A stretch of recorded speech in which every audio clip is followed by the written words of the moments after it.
Hi vinyl community, John again. I'd like to share with you the finds that I made on Record Store Day 2015. I had to travel quite some way. The town where I live in Sweden is a long way from any record stores, so I had to travel a bit more than an hour to get to the closest one. Well, one of the closest ones, and it's one I hadn't been to before.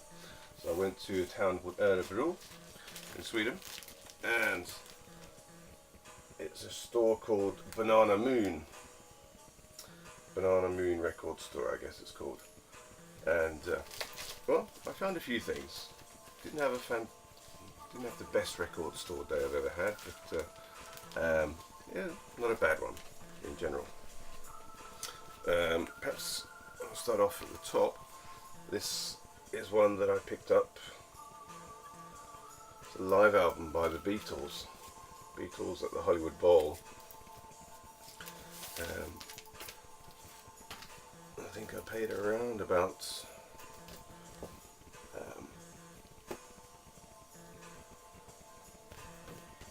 $5 or $6 for it, I guess, because they had like a rebate, I suppose you'd call it. It was as much as 70% off, depending on the colour of the label, but I got that for 70% less than what I would have done. So I picked up this record, an old Reading band. This is sealed. It's one of those records with the cutout there, so I guess some record store had discarded it before. But it's sealed, hasn't been opened before.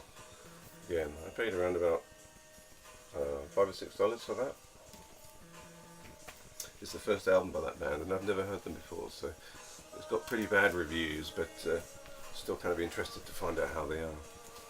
And then I picked up this one. This is I'm really happy about this one. This is by Peter Yarrow, and I'm particularly happy about this because, if you don't know, he was the Peter in Peter, Paul and Mary, and Peter, Paul and Mary did a series of three solo albums. So Peter, Paul and Mary each released a solo album each, and they had their name just like this on the front. And I have the Paul and I have the Mary, and now I have the Peter. Kind of folky music, I quite like it. So those are the ones that I spent the most money on. Then they had a deal where you could buy 12 for the price of 10 of the 10 krona albums. So I suppose a bit less than $1 each, perhaps. Some of them are better shape than others. Pick this one up. Black Sabbath. Bloody Sabbath. I didn't have that one on vinyl, and this is a pretty good one too. I have this on cassette, now I have it on vinyl. Master of Reality, Black Sabbath. This is a good find, Stooges.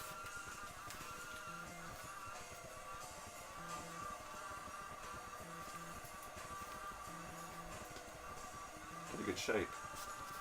And they all needed a little bit of cleaning up, which I've spent some time doing. Not all of them. The vinyl sounds great.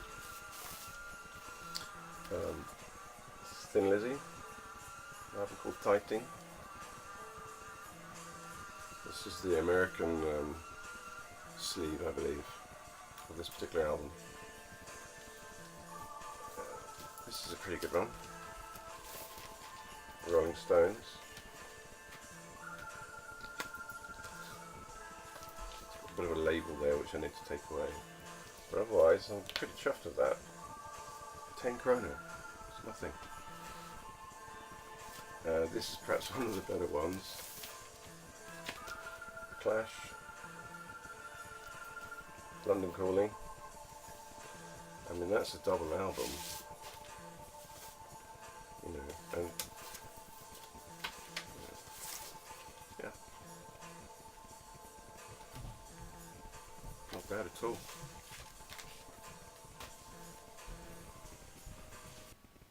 Okay, some of the other phones that I found on Record Store Day were some that aren't particularly in great shape. Like I said, they had a big deal there for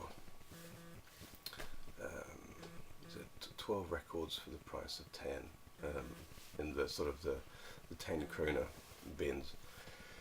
And so I found a few that aren't necessarily the best condition, if you like, but they're ones that I didn't have, so I'm quite happy to have them. This one isn't too bad at all. This is Hawkwind, an album called Hall of the Mountain Grill, and as you can see, it's going to split here at the top, which will fix that up eventually. But the inner sleeve I thought was quite fun. It's got a picture of a grill called Mountain Grill. So the quality of the record isn't too bad at all.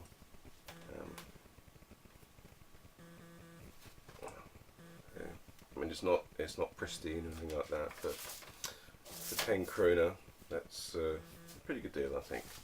The other ones, unfortunately, they seemed to have been owned by the same person. This gentleman has written his name on the front and the back. This is another Hawkwind album called Warrior on the Edge of Time, and this is pretty cool because it opens up to create this big shield-like thing on the reverse side. You've got the actual shield. This apparently is Hawkwind's more sort of popular or better known albums, if you like, or certainly the one that's highest rated. Find a nice little inner sleeve there. And this one came out a little bit later. Again, yeah. So the record's, cover's not so great shape, but and it's got this horrible name written all over it. I don't know if there's a way of taking like permanent marker away. Any tips, advice, that'd be great. But otherwise, I mean, yeah, if I like the record, enjoy the music, then I'll look for an upgrade eventually, but not bad for the price I paid. This is by Brand X. The album's called Do They Hurt? And it's kind of a play on the words because you've got a crocodile there asking does it hurt, but she's wearing crocodile shoes. And do they hurt? This is like a side project by Phil Collins in the 70s. Very sort of jazzy, I don't know if you'd call it progressive rock, but sort of jazzy rock if you like. Leans slightly towards Muzak, I think, but interesting anyway. And then this one by Camel. Again, this terrible name written all over it. I don't know who this Jan Sikland is, but I'd like to ask him to refrain from writing in his records in future.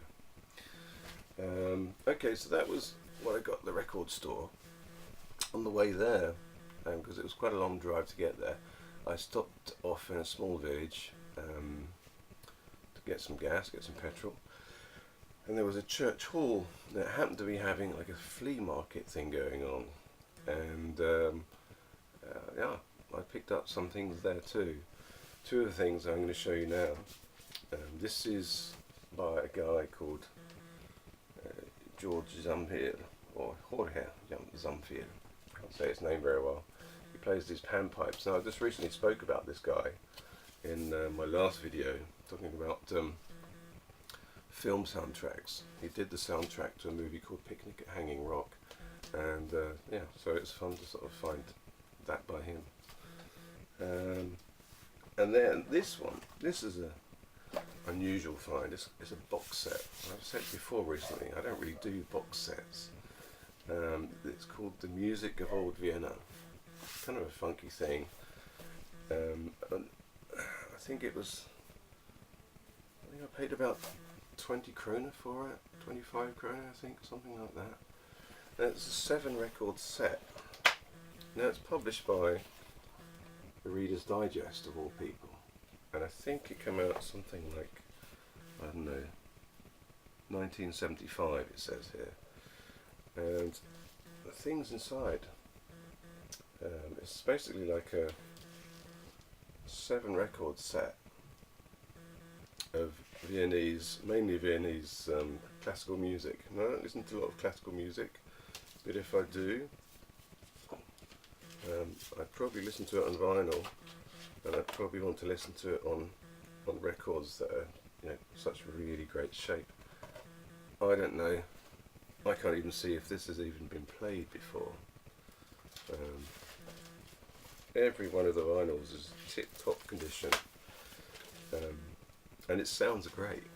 I'm not an expert on classical music or classical music records, but that was a pretty cool find. Like I said, it cost me next to nothing, so I shall hang on to that until the day I decide to listen to Viennese classical music. Okay, so that's my finds. Thanks very much for listening. Watch out for my next video.